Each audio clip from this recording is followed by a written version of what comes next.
Hello and welcome to the Parenting Breakthrough. I'm Rich, your host and parent coach, here to help you find a breakthrough. Today's episode is all about simple sensory hacks for overstimulated kids. If you've ever seen your kids shut down, meltdown, lash out because they're overwhelmed by their environment, you know how hard it could be. And sensory overload is common, especially for kids with autism, ADHD, or other sensory processing challenges. But there's good news. There are simple, practical things you can use to help your kids self-regulate and find some calm. So let's dive into that. First, let's talk about what sensory overload is. For kids, it happens when their brain gets more sensory input than it can process. And whether that's noise, lights, textures, or even smells, every child's sensory profile is different. So what's overwhelming one might not bother another kid at all.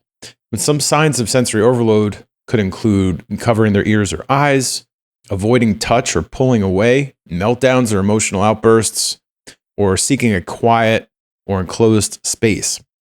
So understanding the signs and taking note of them is the first step to helping your kid find some relief.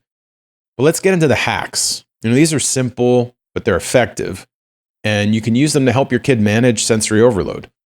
First hack is to create a calm down kit. Just fill a small bag or box with some items your kid finds calming. And it can include noise-canceling headphones, a weighted lap pad, some fidget toys, even a favorite stuffed animal. You're going to know better than I do what these items are for your kid. So put your heads together and figure that out. And keep it accessible. Whether you're at home or on the go, a little backpack is probably the best thing. Hack number 2 is to use deep pressure. Deep pressure can really be a really calming thing for kids who are overstimulated. So you could try a tight bear hug if they're receptive to that, or a weighted blanket or a weighted vest, or rolling a therapy ball gently over their back, stuff like that, or a foam roller if that's something that they prefer and is maybe a little bit easier for you. Experiment with this, see what helps for your kid. Hack number 3 is to reduce sensory input. So when you notice your kid becoming overstimulated, overwhelmed, try minimizing the input that they're getting overall. Turn off bright lights, move to a dimmer space, reduce noise by turning off any background music or using headphones, offer some sunglasses or a hat to reduce the visual stimulation. Hack number 4 is to encourage proprioceptive activities. So proprioceptive input, or activities that involve movement or physical awareness, can help regulate the nervous system. So some ideas might be jumping on a trampoline, pushing up against a wall, like wall push-ups, or carrying a heavy backpack, or pushing a weighted cart, doing jumping jacks. Whatever it is for your kid, you can find that. Getting them out on a bike or a scooter is also awesome. Hack number 5, provide some oral sensory input. Chewing or sucking can be soothing for some kids, so some chewy snacks like carrots or pretzels, straw for drinking, or a chewable necklace, or if they're old enough and are able to deal with it, some chewing gum is also great.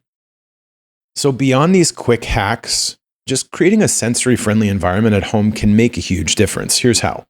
1, we want to designate a calm space. So set up a corner or a room with some soft lighting, some cozy seating, and sensory tools like bean bags or noise-canceling headphones. Again, your little go bag with all your sensory items in there is a great thing to have in there. You can use visual schedules. These can really help reduce anxiety, just letting your kid know what to expect, and include some breaks or some calm time during the day, and also some kind of bridge activities during transition. So if we're going from, let's say, screen time to we have to get out the door, well, we want a little bridge out there so that they're not feeling like they have to switch gears so fast. Another thing you want to do is minimize clutter. So too much visual stimulation can really be overwhelming. Just keep spaces tidy and organized if you can. Next thing you want to do is experiment with textures and lighting. So a variety of textures that your kid enjoys. Some dimmers or some soft lamps instead of harsh overhead lighting can make a huge difference. So let's talk about what happens when you get these overload moments. You're in the middle of a moment where they've clearly had too much. For us as parents, it's important to stay calm and supportive. So here's what we got to do. One is to stay calm ourselves. Your calm presence is going to help your kid feel safe. Next thing you want to do is validate their feelings. Just saying things like, I believe you. I see that you're feeling overwhelmed. Let's take a break. And then offer some choices. Give them some simple options like, would you like to use your headphones or would you like to sit in the calm corner? Do you want your bag with all of your fun stuff in it? And give them some choices and see what they want to do. During this moment, let's use fewer words. When your kid is overwhelmed, talking too much can add to their stress. So keep anything you say as concise as possible, short and simple.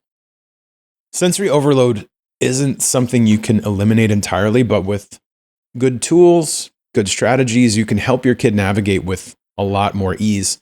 So just remember, it's all about understanding what your kid needs, specifically your kid, in terms of their sensory needs. So this way you can provide them with the support they need to feel safe and to feel regulated. And don't forget to take care of yourself. Supporting a kid through sensory challenges can get really exhausting. So really be sure to recharge your batteries whenever you can. I've got lots of episodes on that. Just look through the feed, you'll find them. Thank you so much for joining me on this episode of the Parenting Breakthrough. If you found these sensory hacks helpful, please share this episode with another parent who might benefit. Don't forget to subscribe, leave a review, and reach out to me if you need help. hello@gettheparentingbreakthrough.com. I would love to hear what sensory hacks are working for your family and what you've tried that didn't work. So please connect with me. Let's keep the conversation going. Until next time, remember, you're not alone. You're doing an amazing job. Keep showing up for your kids one step at a time, and I will see you on the next episode.